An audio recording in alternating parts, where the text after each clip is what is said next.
No developments on a deadly pedestrian crash that happened Sunday night in Northern Virginia. It was just one of several deadly incidents on our roads last weekend. Since Saturday, cars have hit and killed 5 pedestrians. We're working to learn more about the victims. Tonight, News 4's Joseph Olmo went to the site of the crash in Arlington and has more on what we know about that intersection. Hey there, good evening from South Glebe Road. If you ever drive around Arlington, then you probably know this street. It is a big one here. I'm actually going to ask our photographer to shut off the light because I want to give you an idea of what it's like to cross this street at night as a pedestrian. Okay, hit the switch. You'll notice it gets a lot darker out here. I'm not getting a lot of help from street lights, and there certainly are no yellow flashing lights that would indicate that there is a crosswalk here. And mind you, South Glebe Road is a 4-lane street here in Arlington.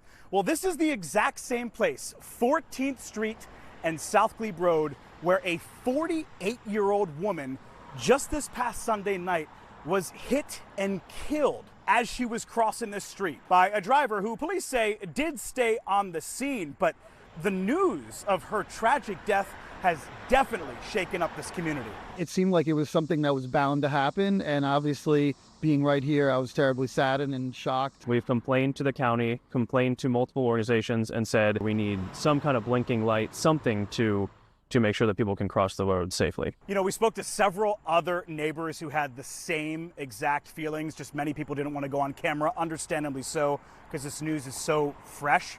But the gentleman who lives right here showed me not one, but 2 pictures on his phone of recent crashes where cars ended up in his front yard. He says it is imperative that there be some sort of lighting system here because of how dark it gets at night. Now here's where bureaucracy gets in the way. I looked up some things online.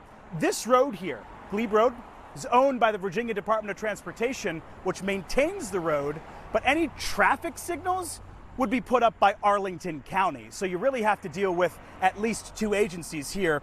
Here's one thing you can do if you're ever curious about anything happening on your roads in Virginia. The Virginia VDOT 511 app, if you click right here, the 3 lines at the very top, you go to report road issue, you can file a report including things like I need new signs or traffic devices installed. So it's a start as a community right here is still grappling with the news that a 48-year-old woman lost her life in that crosswalk right there this weekend.